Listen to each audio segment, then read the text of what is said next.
For 8 years, Daniel believed his marriage to Mira was unshakable. They had built a quiet life together, a cozy home, weekend movie nights, shared laughter over burnt dinners, and soft whispers of dreams they would one day achieve. To everyone around them, they looked like the perfect couple.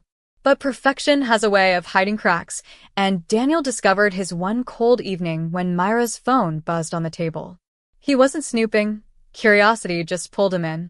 The name flashing on the screen froze him. Toby. His best friend since childhood. The messages weren't the usual friendly chatter. They were intimate, soaked in secret affection and playful teasing.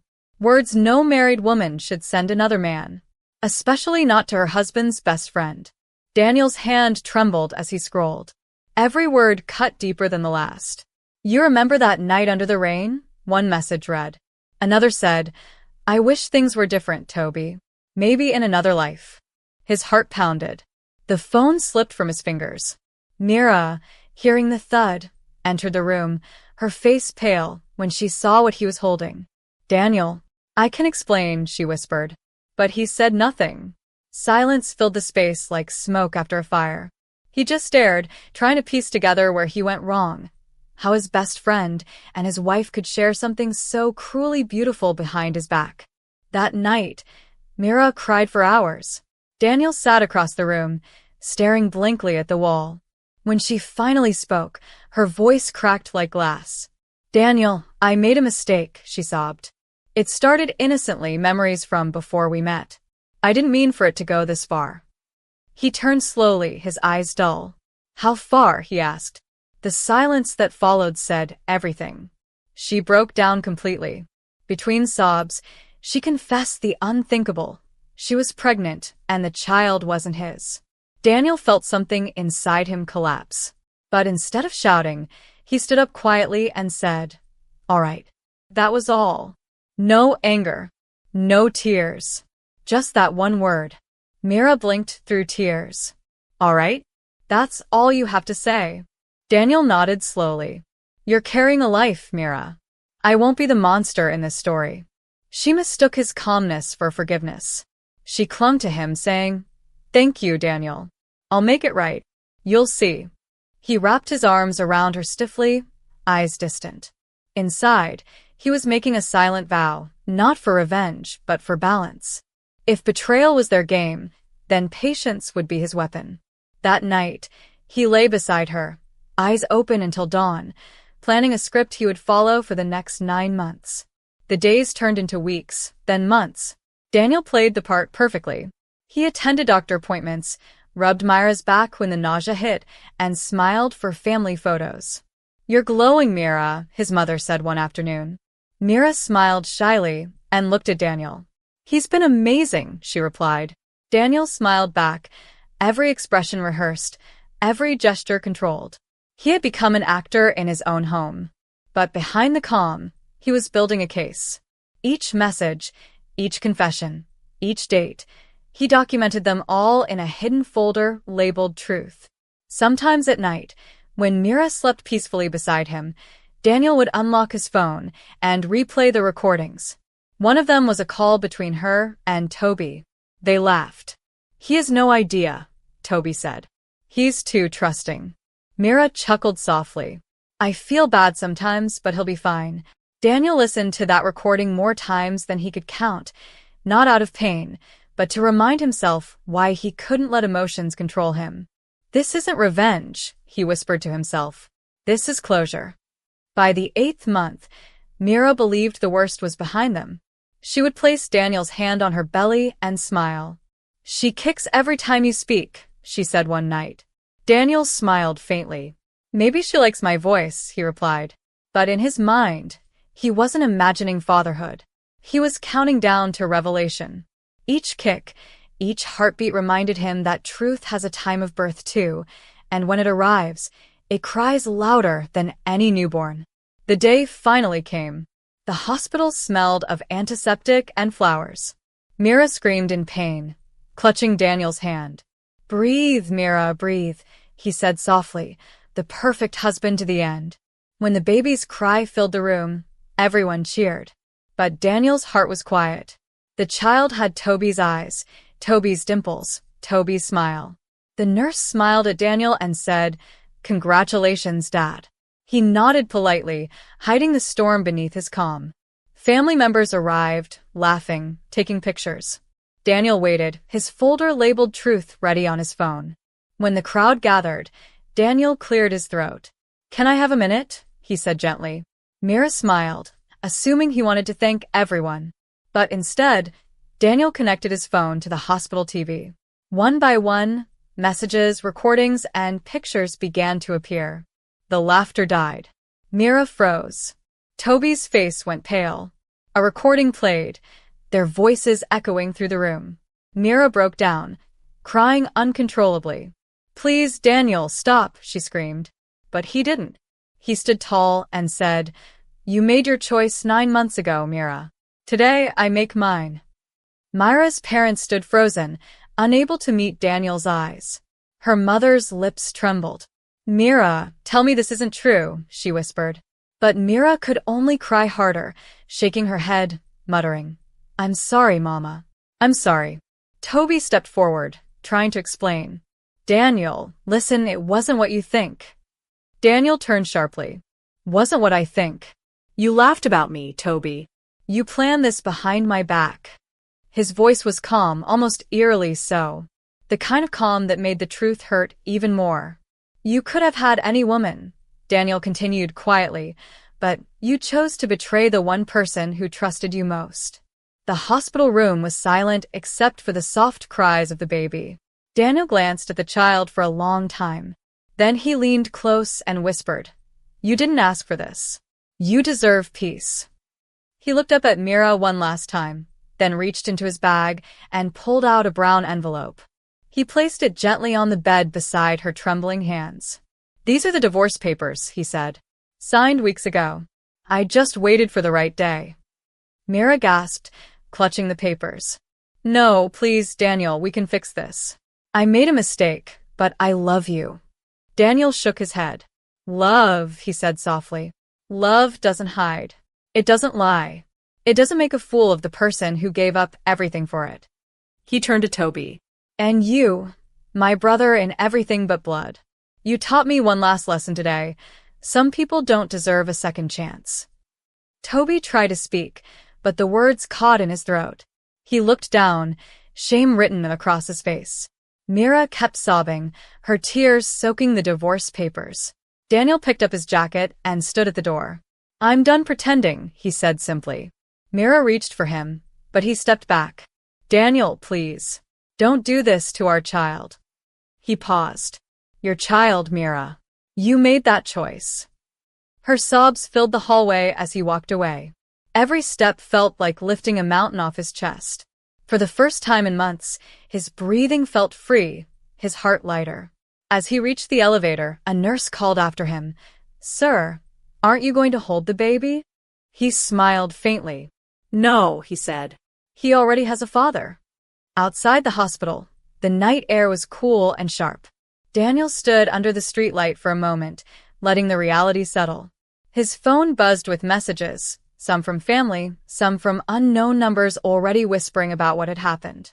He turned it off and slipped it into his pocket. "It's over," he whispered to himself. Then, for the first time in a long while, he smiled, not out of joy but relief. By the time he reached his new apartment, it was almost dawn. Boxes were neatly stacked against the wall. His lawyer had already prepared everything, the papers, the accounts, even the transfer of his belongings. He poured himself a glass of water, sat on the couch, and stared at the ceiling. His mind played back the last 9 months like a movie. Every fake smile, every gentle word, every quiet plan. It was done. He had chosen patience over rage, silence over drama. And in the end, truth had spoken louder than revenge ever could. Over the next few weeks, the news spread through their circle of friends like wildfire. Some called Daniel to console him. Others simply whispered behind his back, too afraid to say the truth aloud. Mira and Toby became ghosts in their own community. People avoided them. Their workplaces found out. Their families couldn't look them in the eye. The very people who once admired their charm now saw only shame. Daniel didn't gloat. He didn't post anything. He simply moved on. Silence, he told himself one evening, is the loudest victory. One afternoon, he visited his parents' grave. He hadn't been there in years. He knelt, placed a small bouquet, and said softly, "I finally learned to walk away with my peace." The wind blew gently across the field, rustling the grass. It felt like a quiet approval from somewhere beyond. He sat there for a long time, thinking about everything he'd lost and everything he'd found again inside himself. Weeks turned to months. Mira tried calling a few times, sending long messages full of apologies. Daniel never replied. One message said, "The baby asks about you. He smiles when I show him your picture." Daniel read it once, sighed, and deleted it. Some wounds weren't meant to be reopened. He had already forgiven her in silence, but forgiveness didn't mean return. In the end, he realized something Mira and Toby never would. Peace isn't found by punishing others.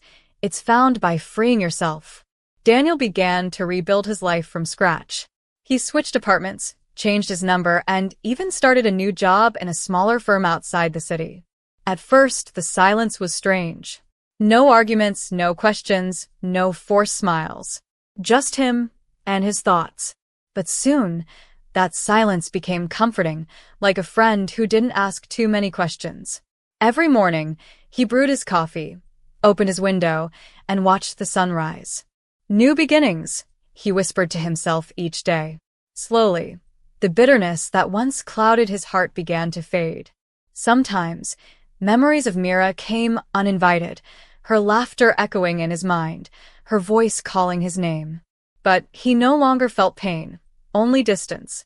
He had learned that memories lose their power when you stop feeding them with emotion. One evening, while walking home, he bumped into a neighbor, a cheerful young woman named Lena. She smiled, helping him pick up the groceries that had fallen from his bag. "You're new here, right?" she asked. "Yeah," he said softly. "Just trying to start over." She nodded with understanding. Then welcome to a fresh start. Lena lived 2 doors down. Over time, they started talking more, small chats in the hallway, quick waves on the balcony. She had a warmth about her, the kind that didn't demand attention but quietly offered peace. One Sunday, she knocked on his door, holding a plate of jollof rice. "I cooked too much," she said with a smile. Daniel laughed. "Or maybe you just knew I can't cook to save my life." That day, for the first time in a long while, he laughed, genuinely laughed. Evenings with Lena became his new comfort. They talked about music, faith, and silly things that didn't need deep meaning. One night, as they sat outside watching the moon, she asked gently, "Do you ever miss her?" Daniel paused, staring into the quiet street. "I miss who I thought she was," he said honestly. Lena nodded slowly. "Sometimes, the hardest part isn't losing people, it's realizing they were never truly yours." Her words struck him deeply. He smiled faintly. "You're wiser than you look," he said. She chuckled softly. "That's what everyone says." As weeks turned to months, Daniel began to heal completely. He started jogging again, rediscovered his love for sketching, and even joined a local community group. People saw a calmness in him that hadn't been there before. "You're always so composed," one colleague said. Daniel smiled. "Peace is expensive. Once you pay for it, you never want to lose it again." At night, he'd sit by his window, sketching the city lights while slow music played in the background. It wasn't the life he once imagined, but it was enough. Meanwhile, Myra's world was falling apart. Word spread about what had happened, and even those who once admired her began to turn away. Her job became difficult. Whispers followed her everywhere. Toby, once confident, couldn't handle the pressure. Their relationship, built on secrecy and guilt, began to crumble fast. "You said everything would be fine," Mira cried one evening. Toby slammed his hand on the table. "You think I planned for all this?" But deep down, both knew the truth. What starts in lies never ends in peace. One night, Mira sat alone, rocking her baby in her arms. Tears streamed down her face as she whispered, "I ruined everything." The child's small hand brushed her cheek, innocent and unaware. "I'm sorry, baby," she murmured. "I'm sorry you'll grow up without him." She reached for her phone again, scrolling through Daniel's old messages, the ones full of kindness, jokes, and care. It hit her how much she had lost, not just a husband, but a man who truly loved her. Toby eventually left. He said he needed space, but everyone knew it was guilt that drove him away. Mira tried to hold on, but the loneliness grew heavier by the day. The same patience Daniel once had now haunted her nights. Every time her phone rang, she wished it was him, Daniel. But he never called. She learned too late that silence from someone who once loved you is louder than any goodbye. Back in his new life, Daniel felt lighter. He hadn't fallen in love again, not yet. But he had learned something more valuable than love, self-respect. One evening, Lena invited him to a small get-together with her friends.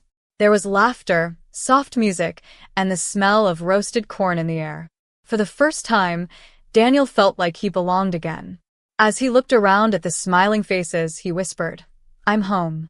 Not a place, but a feeling he had built within himself. Time moved like a quiet river. Daniel no longer measured days by pain or memory.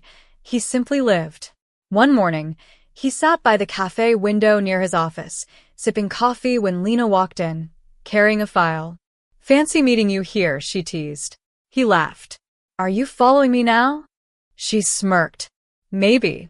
Or maybe fate just likes giving you reminders that you're not alone." They talked for hours that day, sharing small dreams, her love for teaching, his new interest in interior design. It was easy, effortless. The kind of peace that doesn't demand effort, it just flows. By evening, as they walked home side by side, Daniel found himself saying something unexpected. "You know, Lena, I used to think love had to hurt to be real." She turned to him with a soft smile. "And what do you think now?" He shrugged. "Now, I think love should feel like quiet laughter, like this." Lena smiled wider. "Then maybe you've been loving the wrong way all along." He chuckled. "Maybe I just needed the right lesson." For the first time in years, Daniel wasn't afraid to imagine a future again. Meanwhile, Myra's world continued to unravel. Her parents stopped calling as often. Her friends moved on. The baby, now a few months old, was her only comfort. She applied for counseling, hoping to rebuild something within herself. During one session, the therapist asked, "What do you regret most?" Mira stared at the floor for a long time.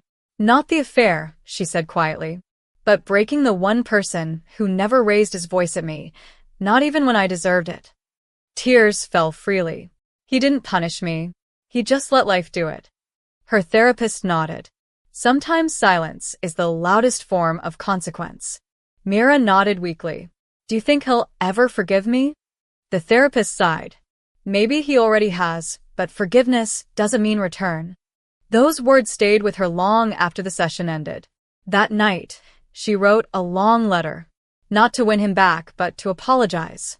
"Daniel," she wrote, "I don't expect you to reply. I just want to say thank you for loving me even when I didn't deserve it." She mailed it the next morning. Weeks later, Daniel received the letter. He sat by his window, turning the envelope over in his hands before opening it. As he read, his chest tightened, not in anger, but in bittersweet understanding. When he finished, he folded it carefully and placed it inside a small box labeled Past. He whispered, "Goodbye, Mira." And that was it. No more nightmares. No more replaying the betrayal. The chapter finally closed. Life, as it often does, began rewarding his quiet patience. Daniel got promoted at work, started mentoring younger colleagues, and even began attending art exhibitions. People admired his calm, his steady kindness. "You've changed," one of his coworkers told him. "Yeah," he said with a grin. "Guess I just stopped chasing storms." He had learned that peace wasn't found in perfect circumstances, but in accepting what was and choosing to rise anyway. One Friday evening, Lena invited him to a local art fair. The night buzzed with music, lights, and laughter.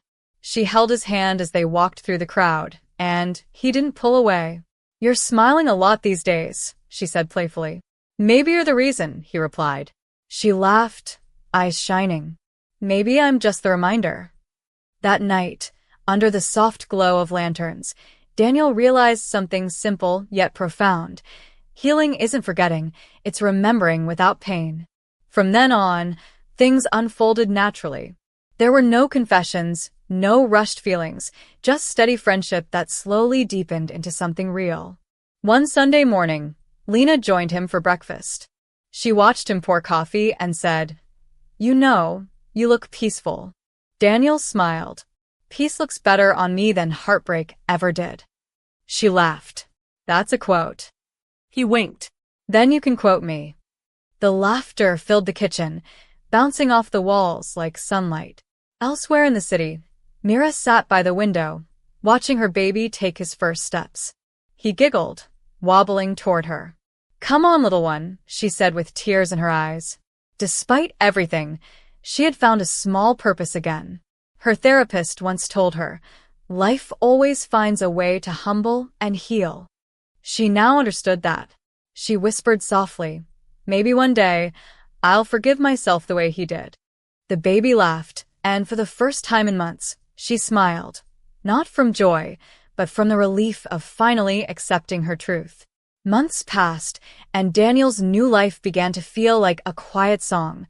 Not loud, not dramatic, but full of gentle rhythm. He found joy in small things again, cooking on Sundays, watering plants, or walking barefoot on his balcony after rain. Sometimes, he'd glance at the city skyline and whisper, "Thank you for breaking me just enough to rebuild me." The past no longer hurt. It only reminded him how far he had come.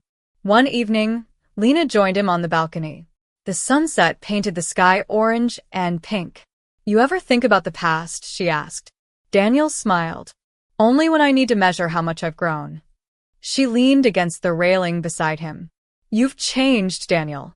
He looked at her and said softly, "I had to. Staying the same would have meant I never learned." They both stood in silence for a while, the kind of silence that feels safe, not empty. Over dinner, Lena finally asked what she had been too careful to say. "Do you still believe in love?" Daniel set his fork down, thought for a moment, then said, "I believe in love that doesn't beg to be believed. The kind that grows quietly, without performance." She smiled. "That's the best kind." They clinked their glasses together, laughter spilling easily between them. It wasn't a promise, just understanding. And that was enough. Meanwhile, Toby tried to move on too, but peace didn't come easily to him. Guilt has a way of building its own prison. Every time he saw a happy couple, he saw Daniel's face. Every time he heard a child laugh, he thought of what he had destroyed. He moved to another city, but distance didn't silence conscience. One night, staring at his reflection, he muttered, "You lost your brother for a moment of weakness." The man in the mirror said nothing, but the silence was heavier than words. Myra's son grew quickly. He had Daniel's gentleness, not by blood, but perhaps by the love she once witnessed. One afternoon, as she watched him draw on the floor, she said softly, "You'll grow up to be kind, my boy. Kinder than we were." She kept Daniel's photo on a small shelf, not out of longing, but as a reminder. A reminder that love, even when broken, can still teach lessons worth keeping. 2 years later, Daniel stood at an art exhibition, surrounded by his sketches, peaceful cityscapes, hands holding coffee cups, and silhouettes of people walking in rain. His work spoke of calm after chaos. A stranger approached and said, "Your art feels like healing." Daniel smiled. "That's exactly what it is." He turned and saw Lena laughing across the hall, her eyes full of light. In that moment, he realized happiness doesn't arrive all at once. It grows quietly, one healed piece at a time. After the event, Lena and Daniel walked home beneath soft streetlights. "You've come a long way," she said. He nodded. "I had help." She laughed. "Oh, really? From who?" He looked at her and smiled gently. "From life. From patience. And maybe from you." She shook her head, smiling. "I'll take the last one as a compliment." He grinned. "It is." The night air smelled of rain and jasmine, clean, calm, and new. That night, Daniel wrote in his journal, something he hadn't done in years. Pain made me patient. Betrayal made me wise. Silence made me strong. I thought I lost everything, but I was only being cleared for something better. He closed the book and whispered, "Peace is not the absence of pain, it's the mastery of it." Outside, thunder rolled softly in the distance, but Daniel only smiled. Storms didn't scare him anymore. Years later, Daniel would still remember the man he used to be, the one who loved too blindly, trusted too easily, and broke too silently. But he wouldn't hate that man. He'd thank him, because without him, the new Daniel wouldn't exist. He learned that sometimes the sweetest revenge isn't destruction, it's transformation. Mira and Toby faded into his past like old shadows, while he walked forward hand in hand with peace. And though the scars remained, they no longer hurt. They simply told the story of a man who chose dignity over anger and found freedom on the other side of forgiveness. Please like, comment, and subscribe.